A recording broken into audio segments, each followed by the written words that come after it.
Hi, I'm Penny Dick's Astro Coach. Welcome to my YouTube channel and welcome to part 3 in a series I'm doing all about the law of attraction. And this one is all about, what does it mean? Why don't I get what I want? Why is it not happening? So I'm going to try and look at how you can and help you with fine-tuning your thoughts, words and actions to be in alignment with your goals and to be in alignment with that co-creative quality that we need with the divine. So if you remember in the number 2 that I did, which was all about the words we use and how important it is to use the words that vibrate and really mean what we want to put across to the divine in our way. So I'm just going to have a short look at the words that are used in the law of attraction as a phrase. So stay with this because I really do feel it's one of the most important parts in all of this work with the law of attraction is to understand the power of words. You know, there's a saying, the pen is mightier than the sword. So let's just first look at the statement, law of attraction, which we know is a well-known phrase used by many people on their quest to achieve their goals. Let's look at the word law first. So I went this time to the Collins English Dictionary.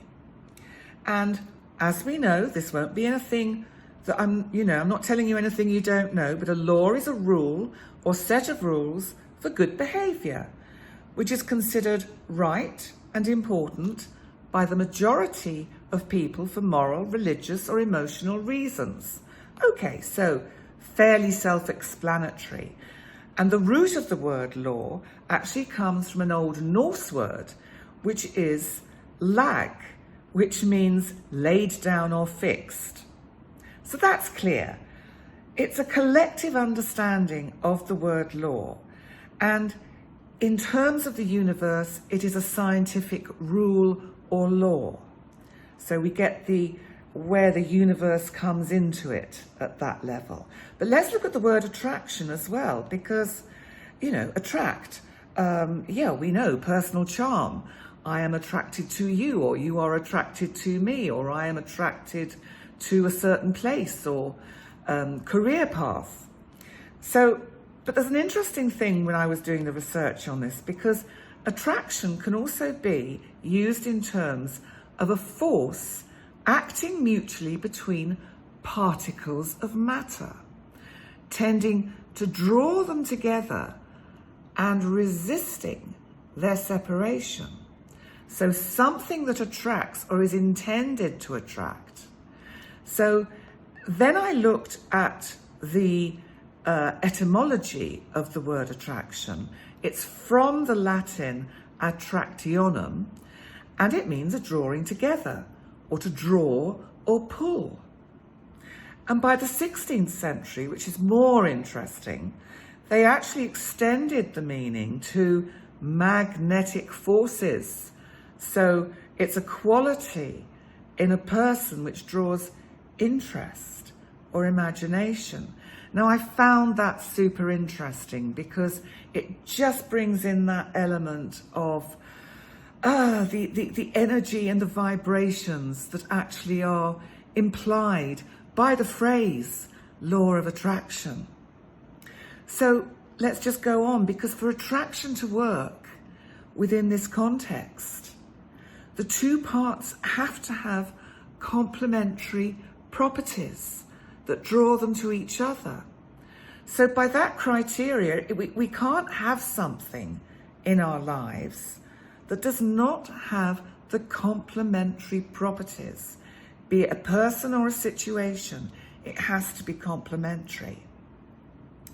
So I hope that kind of makes sense a bit, because in the first law of attraction, I mentioned briefly a fairy story, which is from a poem by Paul Dukas in 1897 about the sorcerer's apprentice. You might know it more recently in Disney's Fantasia with Mickey Mouse. But I just think it's important to actually just look at the story, because I think these metaphors can really help us to see what happens to us and why it's unhelpful when we don't actually do the work required to be fully responsible of ourselves and our thoughts, words and actions. So let's just have a quick look at this story again. So the story starts with the old sorcerer. He leaves his hat, his pointed hat, and he departs his workshop and leaves his apprentice to perform certain tasks.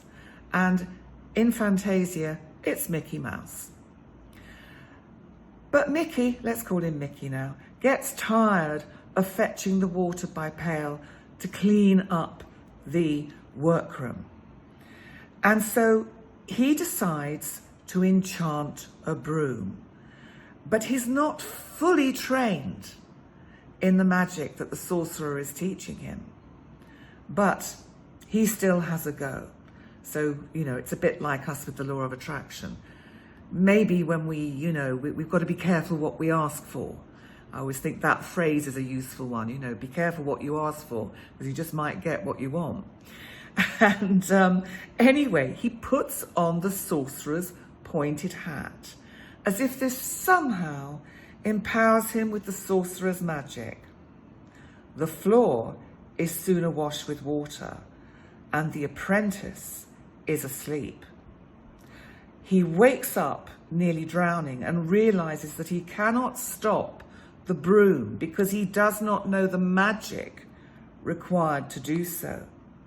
So he splits the broom in two in his panic with an axe, but each of the pieces becomes a whole broom that takes up yet another pail and continues fetching water, now at twice the speed. So at this increased pace, the entire room quickly floods.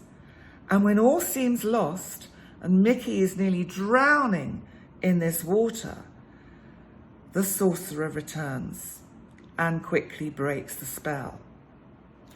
And the poem concludes with the old sorcerer's statement that only a master should invoke powerful spirits. So why have I retold this story? I'm going to explain. We have to be our own master of our thoughts, because it's like our thoughts are the magic. They're the spell. And through self-knowledge and awareness, we can then earn the sorcerer's hat to wear legitimately. So in a sense, Mickey Mouse, or the apprentice, is like that childlike quality in us that can become quite inflated about our imagined power. Therefore, often when we intend a goal and set about attracting the outcome into our lives, we get lazy and fall asleep on the job. In other words, we rely on the magic and ignore the reality of the right mindset and the responsibility involved in taking actions towards our goals and allowing the flexibility and intervention of a master that knows better than us to guide us. And that, as we know, is whatever your word is. So what's our personal challenge? Well, the challenge, as you're probably picking up from me now, starts with our mindset and our lazy thinking. Clear, healthy thinking precedes the right words and the right action. So I'll explain what I mean by this, because to co-create with the divine takes a different kind of thinking. And in a sense, it's not mind-based, but soul-based, with faith. At this point, I want to mention a wonderful spiritual teacher that you will, I'm sure, have read or have heard of, Deepak Chopra. Lovely, lovely teacher. And he wrote, one of his books he wrote was called The 7 Spiritual Laws of Success. And I always think it's helpful to go back to the origins of the masters, the teachers that have taught us all about manifestation, for example, and the law of attraction, because they have the real truth in their words. And that's what I'm trying to help you with today, to get you back to that root. So he describes the law of attraction in 3 steps. Firstly, he says, be clear about your desire or your intention. So that's an interesting one in itself, because if we're not clear about what we want, the universe doesn't know what to give us. Or we get a mixture of things because we haven't been clear.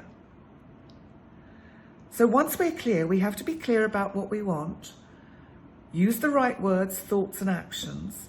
Then, secondly, he says, put it in the gap. What did he mean by this? Or what does he mean by this? Well, what he means is you have to let it go and let your intention be in the field, as he describes it, of pure potentiality. That's like the ether, the all around us. It just has to be in this big pool of all possibilities. And that's quite difficult to actually let it go. But it lets go of the responsibility as well when we're able to do that. So that's what he means by put it in the gap. And then what he tells us as the third part is let the universe or the divine take care of the details. Because if we meddle or get in the way, it won't work. You know, it's a bit like, there are several ways to look at it. One is we tell everybody our ideas all at once, so they don't have time to grow, to kind of crystallize within us. Another image you can use is when we plant seeds, we don't keep going back to see if they're growing, because if we did that and took the earth off the top of the seeds, they wouldn't grow. We have to leave them alone. So it's like you have to have your intent and leave it alone. But still, paradoxically, keep the thoughts and the actions going with it, but you let it go. And you have faith. This is where it's so important to have faith. Because when we lose faith, we're trying to make, mold, manipulate desired outcomes, and then we're narrowing down the amazing possibilities and variants that the universe or the divine can give us. But I also think there's a fourth part to this, which is just as important. And this is to fully accept and understand the consequences of what we're asking for, because everything has a cost. So actually, as we find the right words and the right actions, it also brings me in mind of astrology. You didn't know astrology was going to creep into this. Well, here we go, because it reminds me of the different energies assigned to each of the zodiac signs. We have cardinal, which is very active and full of intent. Fixed, stubborn, not going to move. This is the way we do it. Mutable, flexible, move about, changeable. So if I use this analogy, then cardinal is our intent. And if you think of an Aries person that you know, you'll be aware that they initiate when they have a goal. They take an action. Even if they end up in a different place ultimately, they will always do something about getting there. But if you think of a Taurus who is fixed, Taurus is going to stubbornly stick to their way of working and just, I'm knowing what I'm doing, I'm going my way towards their goal. Doesn't mean they get it. They might get it, but there probably could have been a much easier route. And if you think of a Gemini, which is a mutable sign, which means they have this flexibility of being able to flow with the direction of the most likely outcome, then they also have the problem that they don't always know what they want and they keep changing their mind. And that's another thing with intention. If we keep changing our mind, again, the universe goes, well, I don't know, what do you want? So, do we adopt these qualities in our desire to manifest our goals? Well, in a sense we do, maybe a blend of all three. You know, the intent is that cardinal aspect. The fixed is actually, in many ways, the positive side would be to be clear about what it is you want. And the mutability is to allow the universe to sort out the details. So let's start at the beginning again, because everything begins with a thought. And it's often so random or quick that we hardly notice it. A dear friend of mine taught me, always listen to that first thought, because that's your intuition. Always listen to that. And I'm super grateful to her for showing me that. She mentored me for a few years. Because our thoughts are our vehicle, that our intuition can use to connect with us. And this is an interesting thought. We could say that in the beginning was a thought, and the thought became the word, and the word was, insert your word of choice for the above. I'm not going to use that word because it seems to be a 4-letter word. That was what I experienced with the last video, which was really quite interesting. I just added that as an aside. But our thoughts are the master key.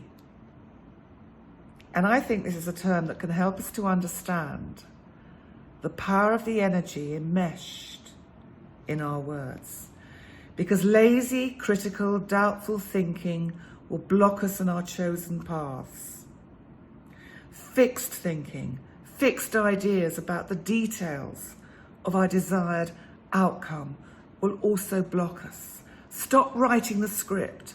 Stop visualizing exactly how it's going to be. In my experience, it never is exactly like that. And if we're too fixed on the way it should be, we just take away all the possibilities of how it could be so much better than we can envisage. And, you know, if we're stuck in that, then this will leave us wondering why we don't get what we want. So let's be clear about what it is we want. We have to be very clear. And you know, it's interesting how many times I ask people, what do you want? And I'll ask it to you now. What do you want? What's your answer? What comes back straight away? You can let me know in the comments section. But often when I ask this question, the answer comes back at me. They don't really know, or they're unsure how to attain it. Do I want £1 million or a Lamborghini, or do I want a villa in the sun, or you know, it's like, have they thought of the consequences of what it means, the responsibility? You imagine if you have £1 million. I know it does sound quite nice, but it's interesting how, you know, actually that comes with a hell of a lot of responsibility. So we have to dispel the magical energies that can be assigned to the law of attraction and manifestation, because the true magic lies within, patiently waiting for us to work with it. It's always been there. And our inability to fully connect with it is what keeps us locked out. So the master key is your thoughts. Right thinking brings results. And once we are able to mindfully choose our thoughts and words with care, starting with the conversations we have with ourselves. Because how often do you beat yourself up and call yourself all manner of names that you would never talk to a loved one like, or a best friend? But once we're mindful with our words, the path to manifestation can start to open up. But we do have to look, as I said a bit earlier, at the consequences of our desire. What right actions do I need to take? What do I have to do to achieve this? I mean, let's just say there's a certain person you would like a relationship with, or you're in a relationship and it's in the early days, but you're not quite sure how it's going to unfold. Would he stay with me? Does he love me? Does she love me? Is this the one for me? Is this person right for me? So let's say there's a certain person in your life, or you would like to be in your life. You have to ask yourself these questions. What will my life be like if I was with this person? Is that what I really want? What sacrifices do I have to make to attain this goal? And will it actually make my life richer? And you will have other questions that you can add to that. And, it's interesting as one progresses through life how the answers get narrowed down quite dramatically. When we're younger, yes, anything, whatever, I'll take him or her, whatever. So, but then let's just move on to the next bit, because with your intention clear, you can ask the divine, will you insert your word there, what you want to call, what I call the divine. And if this picture, what you say to the divine is, if this particular relationship is in alignment with your divine path and for the highest good of all, then show me a way. But what happens here is that people miss out rather an essential part to this asking. Now, I've used this information from the book, The Game of Life and How to Play It by Florence Scovel Shinn, which I will drop in the description box underneath the video, because it's her teachings which have, she wrote this book in 1926, but they really do help explain it in a very succinct way. So what she says actually is, if this person, can't speak, if this person is not on my divine path, then send me someone just as nice or better. Wow, that's a relief, because that puts you in a win-win situation. It's a deal breaker. When this occurred to me, it was like I could feel something let go inside of me and just go, oh, I don't have to try. I don't have to try to make him, her, whatever, be in my life, because just knowing that something good is going to come to me means whatever it is, I will be happy. So, and this is what is so difficult for some people, because they get so fixed on a certain person. I'm no different, I did in the past. And we're so fixed on this person or outcome that we do deny ourselves the serendipity offered by the divine, who really does know better, that there's something better that the divine has planned for us. Giving the responsibility over sets us free. It's in the trying to make and the overthinking of the intent, like some mindless mantra that will magically make the person of your dreams see and want you in the same way. I've said this before, but I'm going to say it again. Would you like to think that another person could manipulate the universe to make you do what they want? I always think that's quite sobering with regards to the law of attraction. So what's the answer? What is the answer? So a better way to ask for what you want in terms of a relationship would be to say to the divine, bring me the best relationship possible for me, with a person who makes my life much richer, as I will theirs.